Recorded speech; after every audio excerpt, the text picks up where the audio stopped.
बर्तमान आमर आज मुख्य वक्ता पंडित रमाकांत मिश्र को अनुरोध करी से तांकर वक्तव्य प्रदान करी। आज महाविश्व साहित्य आश्रर वरेण्य सभापति पूज्य मुख्य अतिथि आउ मंचासीन आमर पूज्य ब्रजबंधु सार संपादक आदिबाबू एवं मोर सम्मुखें उपवेशन करितिबा समस्त विज्ञ प्राज्ञ वरिष्ठ साहित्यिक वृंद मत कर मुख्य वक्ता मु गाँ कन्या मो नाकरे बड़का सिंगाणी कसुची तेणु गाँ कन्या सिंगाणी लगी मु कौन मुख्य वक्ता भी मु कौन जानी मु कौन कहबी महाविश्व संक्रांति उपर नहीं आज ये जो महाविश्व संक्रांति ये महाविश्व संक्रांति एटा बैशाख मासरे पड़ी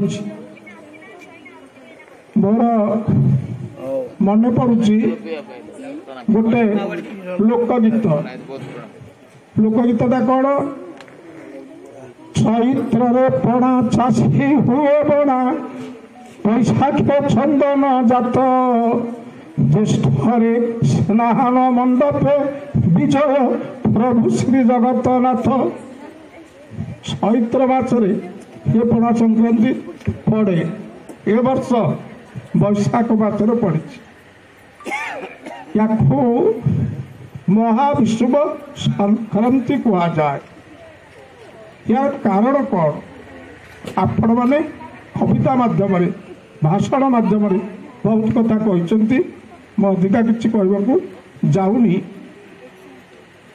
विश्व मूर्धन्य सौकार विश्व सत्तर अर्थ अबारता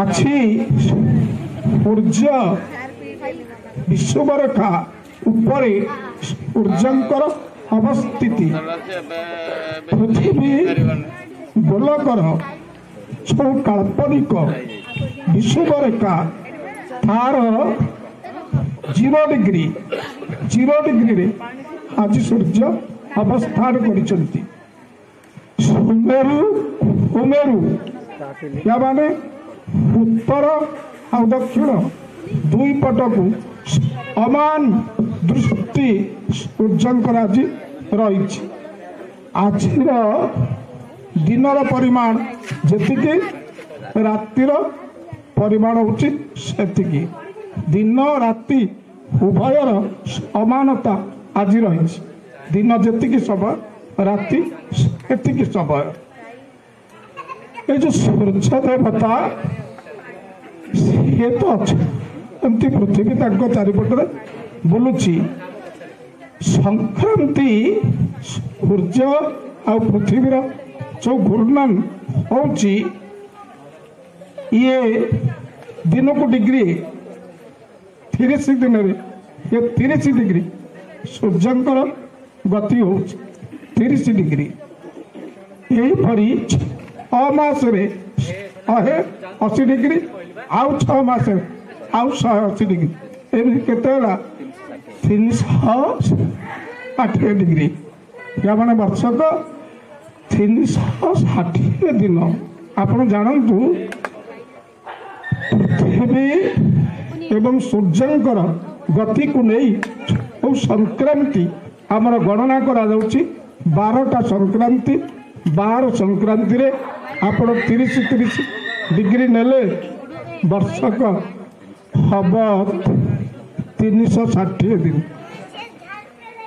आम भी शुणु केत लोक भी कहती 360 दिन ଆଉ କେତେକ କହନ୍ତି ବର୍ଷକୁ ହେଉଛି 365 କୋଟି। କୋଉଟା ଠିକ? এইটা না সেইটা? ଏ ଦୁଇଟା କଥା ବିଚାର କରିବା। ଏବେ ସଂକ୍ରାନ୍ତି ମାସ ଔର ଗଣନା ଅନୁସାରେ 360 ଡିଗ୍ରୀ ସୂର୍ଯ୍ୟ ବୁଲିବେ ଏବଂ 360 ଡିଗ୍ରୀ ହେଉଛି ଆମର ବର୍ଷକର ହିସାବ। ଏ ଯେଉଁ 365 ଦିନ ୟାର ତଥ୍ୟ ମୁଁ ଆପଣଙ୍କୁ କହିବି। এইটাକୁ ଆମେ କହୁଛେ ଓଡ଼ିଆ ନବବର୍ଷ। ଓଡ଼ିଆ ନବବର୍ଷ କାହିଁକି କହିଲେ? ତାର କାରଣ କ'ଣ ନା ଆମ ଓଡ଼ିଆମାନେ ଏଇ ଦିନରୁ ଆଜିର ଦିନରୁ ଯେଉଁ ପଞ୍ଚାଙ୍ଗ ମାନେ ପଞ୍ଜିକା, ଆମ ପଞ୍ଜିକା ଆଜିଠାରୁ ଆରମ୍ଭ ଗୋଟେ ବର୍ଷ ପର୍ଯ୍ୟନ୍ତ। ଆମ ପଞ୍ଜିକାର ଦିନ ମାସ ବର୍ଷ ଗଣନା ଆଜିଠାରୁ ଆରମ୍ଭ ହୁଏ ଗୋଟେ ବର୍ଷ ପର୍ଯ୍ୟନ୍ତ ସଂକ୍ରାନ୍ତି ଘରକୁ ଧରି। ତେଣୁ ଏହା ଆମ ଓଡ଼ିଆମାନଙ୍କ ପାଇଁ ହେଉଛି ନବବର୍ଷ। କିନ୍ତୁ ମୋ କହିବା କଥା ହେଉଛି ସମଗ୍ର ହିନ୍ଦୁ ନବବର୍ଷ এটা ପଳେଇଲାଣି। ଆପଣଙ୍କର ମାର୍ଚ୍ଚ 30 ହେଇଥିଲା, ମ୍ୟାଡ଼ାମ ଫଟୋ ଚାଲିଥିଲେ, ମୋବାଇଲରେ ଦେଖିଥିଲି। ହିନ୍ଦୁ ନବବର୍ଷ, ହିନ୍ଦୁ ନବବର୍ଷ ସେଟା କ'ଣ? ଏବେଠୁ ହିନ୍ଦୁ ନବବର୍ଷ ହେଲା। ଆପଣ ଜଣେ ରାଜାଙ୍କ ନାଁ ଶୁଣିଥିବେ, ଯାହାର ନାମ ହେଉଛି ବିକ୍ରମାଦିତ୍ୟ। ଏ ବିକ୍ରମାଦିତ୍ୟ ରାଜା ଇଏ ଥିଲେ ଆମର ରାଜା ବିକ୍ରମାଦିତ୍ୟ ଅବନ୍ତୀ ଉଜ୍ଜୟିନୀର ରାଜା ଥିଲେ। ବିଦେଶୀ ଶକ ଜାତୀୟ ସୁଶାସକ ଏମାନଙ୍କୁ ଭାରତରୁ ବିତାଡ଼ିତ କରି ସିଏ ତାଙ୍କ ନାଁ ଅନୁସାରେ ଗୋଟେ ସମ୍ବତ ଚଳେଇବେ। এইটা ହେଲା ସମଗ୍ର ହିନ୍ଦୁ ଜାତିର ନବବର୍ଷ, ଯେଉଁଟା କୁହାଯାଉଛି ବିକ୍ରମ ସମ୍ବତ। ସେଇ ବିକ୍ରମ ସମ୍ବତ ଆଜିକି ହେଇଗଲା 2082 ବର୍ଷ। ବିକ୍ରମ ସମ୍ବତ ওটা হচ্ছে হিন্দু জাতির নববর্ষ। ଆଉ ଆମେ ଯେଉଁ କ୍ୟାଲେଣ୍ଡର ଆମର ଦେଖୁଛେ ওটা ଜାନୁଆରୀ ମାସ, ଜାନୁଆରୀଟା ପ୍ରଥମ ମାସ। ଇଏ ଗୋଟେ ନୂଆବର୍ଷ ହେଉଛି। ଇଏ ନୂଆବର୍ଷଟା କ'ଣ? ଇଏ ନୂଆବର୍ଷଟା ହେଉଛି ସେ ପାଶ୍ଚାତ୍ୟ ଜନଗଣନା, ଏ କାଳ ଗଣନା। ଆମର ଭାରତୀୟ ସମୟ ଗଣନା এটা ନୁହଁ, এটা ହେଉଛି ପାଶ୍ଚାତ୍ୟ ସମୟ ଗଣନା। এই ସମୟ ଗଣନାରେ ମୁଁ କହୁଛି ଖ୍ରୀଷ୍ଟପୂର୍ବ 853, ଖ୍ରୀଷ୍ଟପୂର୍ବ 853ରେ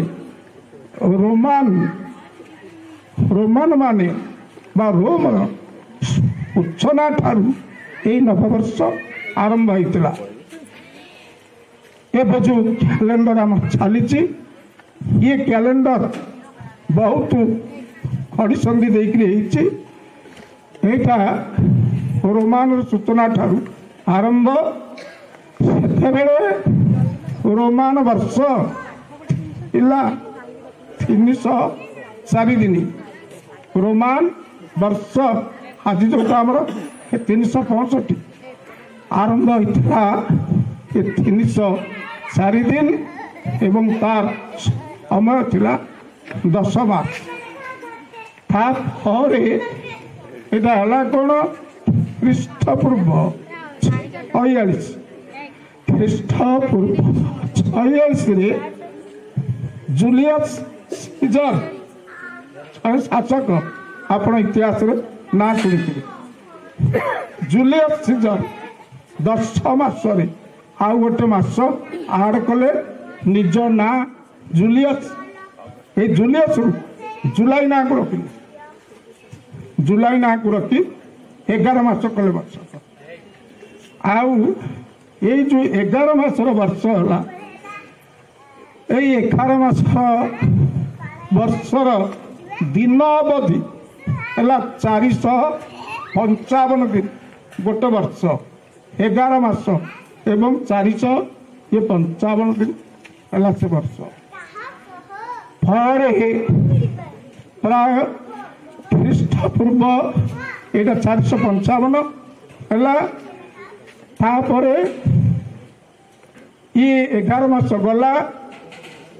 ଆଉ ଜଣେ ରାଜା ଯାହାଙ୍କର ନାମ ହେଉଛି ଅଗଷ୍ଟସ୍। ଏ ଅଗଷ୍ଟସ୍ ତାଙ୍କ ନାଁ ଅନୁସାରେ ଆଉ ଗୋଟିଏ ଆଡ଼ କଲେ ନା ସେ ମାସ ସେଇଟା ହେଲା ଅଗଷ୍ଟ ମାସ। ଏ ତାଙ୍କ ନାଁରେ କଲେ ଜୁଲାଇ ମାସ, ୟାଙ୍କ ନାଁରେ କଲେ ଅଗଷ୍ଟ ମାସ। ଏମିତି ବହୁତ ଗଡ଼ିସନ୍ଧି ଦେଇକିରି ଆଖୁ 11 ମାସ ଖରା 12 ମାସ ହେଲା ଏବଂ ହେଲା 365 ଦିନ। 365 ଦିନ ଯେଉଁ ବର୍ଷ এই ବର୍ଷ ଗୁଡ଼ିକୁ ଏହିପରି ଭାବରେ ହେଇଥିଲା। ଏବେ ଆମେ ଯେଉଁ ବର୍ଷ କଥା ଆମେ ଯେଉଁ ଇଏ ଦେଖୁଛେ ଆମର ଯେଉଁ 365 ଦିନ ବର୍ଷ 1582 ଖ୍ରୀଷ୍ଟାବ୍ଦରେ 1582ରେ ପୋପ ଗ୍ରେଗରିଆନ ଇଏ 455 ଦିନକୁ ସବୁ ମିଶାଣ ଫେଡ଼ାଣ ସମାନ କରିକିରି ଆକୁ କଲେ 365 ଦିନ। ଆଉ ଇଏ ଯେଉଁ ଫେବୃଆରୀ ମାସ এইটাକୁ କଲେ 29 ଦିନ। ଏହିପରି ଆମେ ବର୍ଷ ପାଇଲେ 365 ଦିନ। ଆଗରୁ ୟୁରୋପିଆନ ମାନେ ମାର୍ଚ୍ଚ ମାସକୁ ନୂଆ ବର୍ଷ ଭାବରେ ଇଏ ପାଳନ କରୁଥିଲେ। ପରେ ଏ ପୋପ ଗ୍ରେଗରିଆନଙ୍କର ଏ ଯେଉଁ ବର୍ଷଟା ହେଲା ଏଇଟାକୁ ଇଂରେଜ ଜାତି ଗ୍ରହଣ କଲା, ମାନିନେଲା ଏବଂ ସେତେବେଳେ ଇଂରେଜ ଜାତିର ସମଗ୍ର ବିଶ୍ୱ ଉପରେ ଗୋଟେ ହେଇଥିଲା କ'ଣ ରାଜତ୍ୱ। ଏଣୁ ଇଂରେଜ ଜାତି ଯେଉଁ ବର୍ଷକୁ ମାନିନେଲା, ଯେଉଁ କ୍ୟାଲେଣ୍ଡରକୁ ମାନିନେଲା, এই କ୍ୟାଲେଣ୍ଡର ଆମେ ଆଜି ଆମ ଘରେ ଟାଙ୍ଗୁଛୁ। ଆଉ ତାର ନୂଆ ବର୍ଷ ହେଉଛି ଜାନୁଆରୀ 1। ସେଇଟା ଗ୍ରେଗରିଆନ କ୍ୟାଲେଣ୍ଡର ଅଦ୍ୟ ଯାବତ ଏଇଟା ଆମର ଚାଲିଛି। ନହେଲେ ଆମର ହିନ୍ଦୁ ନବବର୍ଷ ହେଉଛି ଆପଣଙ୍କର ଚୈତ୍ର ପୂର୍ଣ୍ଣିମା, ଚୈତ୍ର ଶୁକ୍ଳ ପ୍ରତିପଦା ହେଉଛି ହିନ୍ଦୁ ନବବର୍ଷ। ସେଇଟା ବିକ୍ରମ ସମ୍ବତ ଆମର ହେଉଛି। ଆଉ ଏଇଟା ଆମର ସୌର ଗଣନାରେ ଆମ ପଞ୍ଜିକାକୁ ନେଇ ଆମ ଓଡ଼ିଶା ଜାତି ଓଡ଼ିଆ ଜାତି ଆକୁ କରିଛି ନୂଆବର୍ଷ। এই দিনটি ଆଉ ଗୋଟିଏ ବିଶେଷତ୍ୱ ବହନ କରେ, ଯାହା ମହାବୀର ହନୁମାନଙ୍କର ଜୟନ୍ତୀ ତିଥି। ମା ମାନେ ମୋର ବସିଛନ୍ତି, ବହୁତ ଭକ୍ତ ଅଛନ୍ତି, ହନୁମାନ ଯଜ୍ଞ ହେଉଛି, ବହୁତ ଉପାସକ ଅଛନ୍ତି। ଆଜି ଉପାସ ଆମେ ହନୁମାନଙ୍କ ପାଇଁ ଓଷା କରିଛୁ। ଆଜି କିଛି ବାହାର ଜିନିଷ ଆମେ ଖାଇବୁ। ଆଜି ହନୁମାନ ଜନ୍ମ ହେଇଥିଲେ, ଆଜି ହନୁମାନ ଜନ୍ମ ହେଇନାହାନ୍ତି। ଇଏ କି ବିରୋଧୀ କଥା। ହନୁମାନଙ୍କ ଜନ୍ମ 4ଟା ତିଥି। ଯେଉଁମାନେ ପ୍ରକୃତ ସଚ୍ଚା ହନୁମାନ ପୂଜକ ବର୍ଷକରେ 4 ଦିନ ଉପାସ କରନ୍ତି। ସେଇଥିରୁ ଆମର ଛୋଟା ହେମନ୍ତ ଋତୁ, କାର୍ତ୍ତିକ ମାସ, ଦୀପାବଳି ଅମାବାସ୍ୟା আর যেটা পূর্ব দিন যার নাম হচ্ছে নরক চতুর্দশী, সেই দিন ହନୁମାନ ଜନ୍ମ ହୋଇଥିଲେ ବୋଲି ଶାସ୍ତ୍ର ମତ ରହିଛି। ଆଉ ଦ୍ୱିତୀୟ ମତ ହେଉଛି ସେଇ କାର୍ତ୍ତିକ ମାସ ଶେଷ ଦିନ, ଛୋଟକୁ ଆପଣ କହୁଛନ୍ତି ରାସ ପୂର୍ଣ୍ଣିମା, ଏଇ ଦିନ ବି ହନୁମାନ ଜନ୍ମ ହୋଇଥିଲେ। ୟା ମଧ୍ୟ ଆମ ପୁରାଣରେ ଅଛି। ନରକ ଚତୁର୍ଦ୍ଦଶୀ, ରାସ ପୂର୍ଣ୍ଣିମା ଯୋଡ଼ିଏ ତିଥି। ୟା ପରେ এই চৈত্র মাসরে গোটে হচ্ছে চৈত্র পূর্ণিমা, আর গোটে হচ্ছে পড়া সংক্রান্তি। ইয়ে মধ্যে তাঁকর যোড়িয়ে তিথি রয়েছে। হনুমানଙ୍କର জন্মদিন হচ্ছে চারিটা। ମୋ ସହିତ ସମ୍ପର୍କରେ ଆସିଛନ୍ତି ଯେତେ ରାମପ୍ରେମୀ ହନୁମାନ ପ୍ରେମୀ, ସେମାନଙ୍କ ଠାରୁ ମୁଁ ଯାହା ପାଇଛି ସେମାନେ ଚାରିଟା କଥା କହିଛନ୍ତି। ଏ ଯେ ମହାବୀର ହନୁମାନ ଶ୍ରୀରାମ ଦୂତ, ଯାହାକୁ କଳିଯୁଗର ଜିଅନ୍ତା ଠାକୁର ବୋଲି ସମସ୍ତେ କହୁଛନ୍ତି, ସିଏ ତ ଜିଅନ୍ତା ଠାକୁର ମିଳୁନି, ଆଉ କଳିଯୁଗରେ କଣ ଜିଅନ୍ତା? ଅଶ୍ୱତ୍ଥାମା, ବଳିବ୍ୟାସ, ହନୁମାଂଶ, ବିଭୀଷଣ, କୃପ, ପରଶୁ, ରାମଶ୍ଚ ସପ୍ତୈତେ ଚିରଜୀବିନା। 7 ଜଣ ଚିରଜୀବୀ ଅଛନ୍ତି। ଏବେ କଥା ହେଉଛି, ବେଶୀ ସମୟ କହିବିନି, ସମୟ ଦୀର୍ଘ ହେଲାଣି। ଭାଇନା ଘଣ୍ଟା ଦେଖିଲେଣି।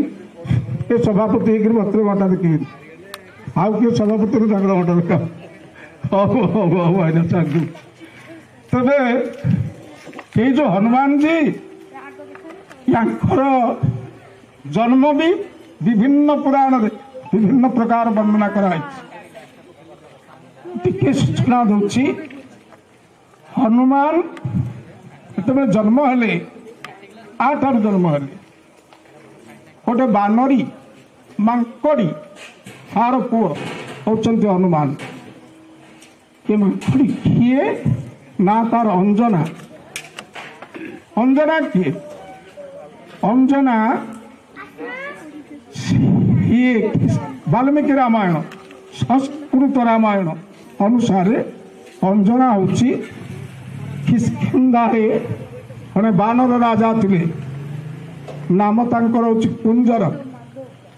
କୁଞ୍ଜର ବାନର ରାଜାଙ୍କର କନ୍ୟା। ଇଏ କାହିଁକି ତାଙ୍କର କନ୍ୟା ହେଲା? ନା ଜଣେ ଋଷିଙ୍କର ଅଭିଶାପ ଥିଲା। ଜଣେ ଋଷିଙ୍କି ଗୋଟେ ଅପ୍ସରୀ ଥିଲା, ନା ତାର ଥିଲା ପୁଞ୍ଜିକ ସ୍ଥଳା।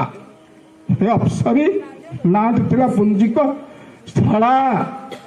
ସେହି ଅପ୍ସରୀକି ଜଣେ ଋଷି ଅଭିଶାପ ଦେଇଥିଲେ, ତୁ ଗୋଟେ ମାଙ୍କଡି ଗର୍ଭରୁ ଜନ୍ମ ହବୁ, ମାଙ୍କଡି ହବୁ। ଇଏ ତେଣୁ ବାନର ରାଜା ସେ କି କୁଞ୍ଜର କିଷ୍କିନ୍ଧାର, ତାଙ୍କର ଜନ୍ମ ହେଇଥିଲେ ଝିଅ ଭାବରେ ଏବଂ ଗୋଟିଏ ମାଙ୍କଡି ହେଇକରି ଜନ୍ମ ହେଇଥିଲେ। କିନ୍ତୁ ତାଙ୍କର ଏପରି ଏକ ଗୁଣ ଥିଲା, କାମ ରୂପା, ସେ ଯେଉଁ ରୂପ ଚାହିଁବେ ସେ ରୂପ ହେଇଯିବେ, ପୁଣି ରୂପ ପରିବର୍ତ୍ତନ କରିବେ। এইটা ଥିଲା ତାଙ୍କର ଭାଇ ବାଳି ଆଉ ସୁଗ୍ରୀ। ବାଳି ସୁଗ୍ରୀ ଦି ଭାଇ ହେଉଛନ୍ତି ଅଞ୍ଜନାଙ୍କର ଭାଇ। ତାଙ୍କ ବାବଦରେ ବିଭିନ୍ନ ରାମାୟଣ ଅନେକ ପ୍ରକାର ଅଛି। 100 କୋଟି ରାମାୟଣରୁ ବର୍ତ୍ତମାନ ଭାରତ ବର୍ଷରେ ଉପଲବ୍ଧ 484 ରାମାୟଣ। 484 ପ୍ରକାର ରାମାୟଣ ଭାରତରେ ଉପଲବ୍ଧ। এই ରାମାୟଣ ମାନଙ୍କର ଭିନ୍ନ ଭିନ୍ନ ଭାବରେ ରୂପ ଦିଆଯାଇଛି ହନୁମାନଙ୍କର ଜନ୍ମକୁ ନେଇକରି। କିନ୍ତୁ ବାଲ୍ମୀକି ରାମାୟଣ ମୂଳ ରାମାୟଣ, ଯେଉଁଟା ରାମ ଜନ୍ମ ହେବା ପୂର୍ବରୁ ବାଲ୍ମୀକି ରାମାୟଣ ଲେଖା ହେଇଛି। ଏ କଥା ରାମ ଜନ୍ମ ହେଇନାହାନ୍ତି, ବାଲ୍ମୀକି ରାମାୟଣ ଲେଖା ହେଇଗଲା। ଗୋଟା ବିଚିତ୍ର ରାମାୟଣ ବିଶ୍ୱନାଥ ଖୁଣ୍ଟିଆ ଲେଖିଛନ୍ତି। ସାର୍, ବଡ଼ ଦୁଃଖର କଥା, ଆମ ଓଡ଼ିଶା ବୋର୍ଡ଼ ସାର୍, ଆମର ତ ସାର୍ ଅଛନ୍ତି ଶିକ୍ଷାବିତ୍, 10ମ ଶ୍ରେଣୀ ପିଲାଙ୍କ ପାଇଁ ବହିଟି କରିଛି। ତା ଦେହରେ ପ୍ରଥମରୁ ସାରଳା ମହାଭାରତର ଗୋଟେ ପଦ୍ୟ ଅଛି। ମୁଁ ଦିନ ମୋ ନାତିକି ପଢ଼େଇବାକୁ ବସିଲି। କବିଙ୍କ ପରିଚୟ, କବିତାର ପରିଚୟ ଯେତେବେଳେ ନେଲି, ଲେଖା ହେଇଛି ଆଦିକବି ସାରଳା ଦାସ ରଚନା କରିଛନ୍ତି। ଆଉ ତାଙ୍କ ରଚନା ହେଉଛି କେଉଁଟା ସାରଳା ମହାଭାରତ ଆଉ ବିଚିତ୍ର ରାମାୟଣ। ଆମେ ପଢ଼ାଇଛୁ ପିଲାଙ୍କୁ। ଆଦିକବି ସାରଳା ଦାସ ଲେଖିଛନ୍ତି ବିଲଙ୍କା ରାମାୟଣ, ବିଚିତ୍ର ରାମାୟଣ ବିଶ୍ୱନାଥ କୁଣ୍ଟିଆ ଏଜୁକେସନ ବୋର୍ଡ ଏମିତି ଏକ୍ସପର୍ଟ ସବୁ ବସିଛନ୍ତି। ସେମାନେ ଲେଖିଛନ୍ତି ବିଚିତ୍ର ରାମାୟଣ, ଲେଖିଛନ୍ତି ସାରଳା ଦାସ, ବିଶ୍ୱନାଥ କୁଣ୍ଟିଆ। ହଁ, ତେଣୁ এই ରାମାୟଣ କଥା ନେଇକି ମୁଁ କହୁଛି। এই ଜାଗାରେ ବିଚିତ୍ର ରାମାୟଣର ଗୋଟେ ପକ୍ତି ମୁଁ ଉଦ୍ଧାର କରିବି। ରାମ ଯାଉଛନ୍ତି ବନବାସକୁ, ସୀତା କହୁଛନ୍ତି ମୁଁ ଯିବି, ରାମ କହୁଛନ୍ତି ମୁଁ ନେବିନି। ସୀତା ଯୁକ୍ତି ଦେଉଛନ୍ତି, ଯେତେ ଋଷି ପୂର୍ବେ ଥିଲେ, ଯେତେ ରାମାୟଣ କଲେ, ଜାନକୀ ଜାନକୀ ସଙ୍ଗେ ନ ନେଲେ ରଘୁନନ୍ଦନ, ରାମ ବନବାସ ଗଲେ। ସୀତାଙ୍କର ଯୁକ୍ତି, ଯେତେ ଋଷି ଥିଲେ, ଯେତେ ରାମାୟଣ କରିଛନ୍ତି, ଜାନକୀ କି ନ ନେଇ ରାମ ବଣକୁ ଯିବା କଥା କୋଉ ଋଷି କୋଉ ରାମାୟଣ ଲେଖିଛି? ଆମେ ମତେ କହୁଛ ସାଙ୍ଗରେ ନେବନି। ଏଣୁ ଆପଣମାନେ ବିଚାର କରନ୍ତୁ। ଏଇ ରାମାୟଣ 484 ପ୍ରକାର ରାମାୟଣ। ତେବେ ସେ ଯାହା ହଉ, ବାଳି ସୁଗ୍ରୀ ଏ ଯେଉଁ କୁଞ୍ଜର ବାନର ରାଜା ତାଙ୍କର ପୁଅ, ଆମ ବାଲ୍ମୀକି ମତରେ ରାଜା କୁଞ୍ଜର ସୂର୍ଯ୍ୟଙ୍କୁ ଉପାସନା କରି ପାଇଥିଲେ ସୁଗ୍ରୀବକୁ, ଏବଂ ଇନ୍ଦ୍ରଙ୍କୁ ଉପାସନା କରି ପାଇଥିଲେ ବାଳିଙ୍କି। ଇନ୍ଦ୍ର ପ୍ରସାଦରୁ ବାଳି, ସୂର୍ଯ୍ୟଙ୍କ ପ୍ରସାଦରୁ ସୁଗ୍ରୀବ ଜନ୍ମ ହେଇଥିଲେ। ଆଉ ଝିଅଟି ହେଇଥିଲା ଅଞ୍ଜନା। ଆଉ ଅନ୍ୟାନ୍ୟ ରାମାୟଣର ଅଲଗା କଥା ଲେଖା ହେଇଛି, ମୁଁ ସେଗୁଡ଼ାକ ଆଲୋଚନା କରିବାକୁ ଯାଉନି। ଯେତେବେଳେ ଦିନକର ଘଟଣା, ଅଞ୍ଜନା ଠିଆ ହେଇଛି ଗୋଟେ ପାହାଡ଼ ଚୂଳ ଉପରେ ଏବଂ ଧରିଛି ଗୋଟେ ମାନବୀର ରୂପ। এই ମାନବୀ ରୂପକୁ ଧରିଛି ଅଞ୍ଜନା, ଏକ ଦିବ୍ୟ ସୁନ୍ଦରୀ ତରୁଣୀ ରୂପରେ ସେ ଠିଆ ହେଇଛି। ଏତିକି ବେଳେ ଏଇ ବାଟ ଦେଇ ଯାଉଥିଲେ ପବନ ଦେବତା। ପବନ ଅଞ୍ଜନାର ରୂପକୁ, ସୌନ୍ଦର୍ଯ୍ୟକୁ ଦେଖିଲେ ଏବଂ ଦେଖିବା ପରେ ବିମୋହିତ ହେଇଗଲେ। ଦଳକାଏ ପବନ ମାଡ଼ କରିଦେଲେ, ଅଞ୍ଜନାର ଦେହରୁ ତାର ବସ୍ତ୍ର ପୋଡ଼ିକିରି ପଳେଇଲା। ଦେହରେ ବସ୍ତ୍ର ନାହିଁ। ପବନ ଦେବତା ଧୀରେ ଧୀରେ ତାର ଅଙ୍ଗକୁ ସ୍ପର୍ଶ ଦେଲେ। ଚମକିଲା ଅଞ୍ଜନା, ମତେ କିଏ ସେ ସ୍ପର୍ଶ ଦେଇକି ମୋର ସତୀତ୍ୱ ତମେ ନଷ୍ଟ କରୁଛ? ନା ନାଇଁ, ବ୍ୟସ୍ତ ହୁଅନି, ମୁଁ ତୁମ ସହିତ ଦୈହିକ ସମ୍ପର୍କ ସ୍ଥାପନ କରିନି। ମୁଁ ପବନ ଦେବତା, ମୁଁ ମୋର ସ୍ପର୍ଶ ମାଧ୍ୟମରେ ଏକ ପୁତ୍ର ସନ୍ତାନ ମୁଁ ତୁମ ଗର୍ଭରେ ଦେଇ ଯାଉଛି। ଯିଏ ହବ ବିଶ୍ୱର ସବୁ ଦେବତାଙ୍କର ବି ଆରାଧ୍ୟ ଏବଂ ମହାପରାକ୍ରମୀ ମହାବଳବାନ ପୁତ୍ର ଆମେ ଜନ୍ମ କରିବ ସୃଷ୍ଟି ଥିବା ପର୍ଯ୍ୟନ୍ତ। ସେ ପର ମହିମାକୁ ଜଗତ ଗାଉଥିବ। ତାପରେ ପବନ ଚାଲିଗଲେ। ଅଞ୍ଜନାଙ୍କ ଗର୍ଭରୁ ଜନ୍ମ ନେଲେ ହନୁମାନ। ତେଣୁ ପିଲାଦିନେ ଏଇ ହନୁମାନ ବୋଲି କାହିଁକି ନା ହେଲା, ଇଏ ପିଲାଟିଏ ହେଇଥିଲେ ଜଙ୍ଗଲ ଭିତରେ ଗଛପତ୍ରର ସନ୍ଧିରେ ରନ୍ଧ୍ରରେ ଦେଖାଯାଉଛି ଉଦୀୟମାନ ସୂର୍ଯ୍ୟ, ଲାଲ ସୂର୍ଯ୍ୟ। ଭାବିଲେ ଏଇଟା ପାଚିଲା କୋଳି। ଖେପିଲେ ହନୁମାନ ଚାଲିଲେ ସୂର୍ଯ୍ୟଙ୍କ ନିକଟକୁ। ସେତେବେଳେ ମହାଅନ୍ତରୀକ୍ଷରେ ଛାଉଛନ୍ତି ହନୁମାନ।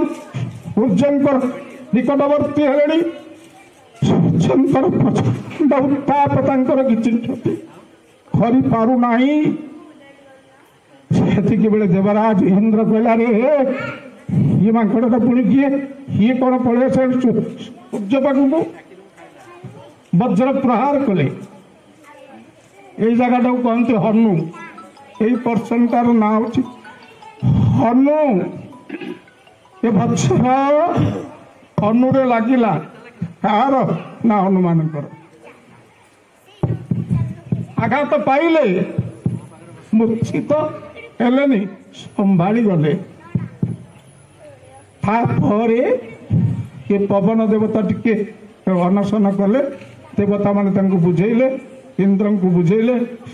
ଏଇଠି ଇନ୍ଦ୍ର ତାଙ୍କୁ ବରଦାନ କଲେ, ମୋର ବଜ୍ରାଘାତକୁ ଜଗତରେ କେ ସହିପାରିବେ ନାହିଁ, କିନ୍ତୁ ତୁମର ଅସୀମ ବଳ ଏବଂ ଶରୀରର ସହିବା ଶକ୍ତି ତାକୁ ଦେଖି ମୁଁ ତୁମକୁ ବରଦାନ କରୁଛି, ଯେଉଁଦିନ ତମେ ଚାହିଁବ ସେଇଦିନ ମରିବ, ନ ଚାହିଁଲେ ତମେ ମରିବ ନାହିଁ।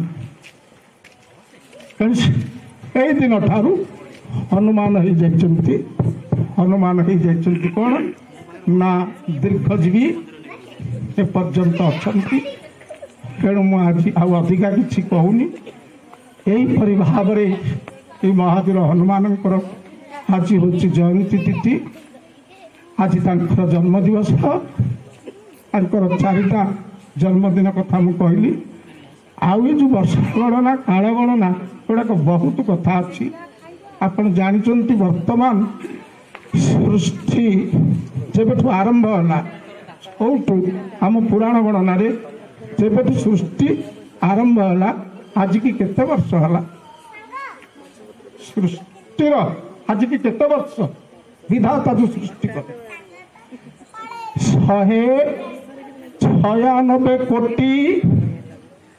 196,08,125 ବର୍ଷ ଆଜିକି ହେଲା ସୃଷ୍ଟି। यार पीरियड तो 71टा मनु गोटे सृष्टि भोग कर 6टा मनु जाई 7म मनु बर्तमान चली आहरी अच्छी 7-8टा मनु भोग हाँपाई एतिक दिन गलानी अधिक मुझे कहूनी आमर कार्यक्रम टे डेरी आरंभ होती आपण मान डाकिचु जहाँ टे समस्ते पाइक जीवे से मोर वक्तव्य आंग कर क्षमा कर। जय जगन्नाथ। जय जगन्नाथ। बहुत सुंदर वक्तव्य। विभिन्न राशि चक्र सहित सूर्यंकर संक्रमण और विषय को वर्णना करने सहित विभिन्न देशर पंजिका संबंध में वर्णना करछंती। 12 जन चिरंजीवी मध्य हनुमान स्थान रही से विषय वर्णना करछंती। काल गणना ए सब गुड़िक विभिन्न उदाहरण सहित बहुत सुंदर भाव में आमको दिग्दर्शन देइछंती। जय जगन्नाथ। जगन्नाथ मंगल करंतु।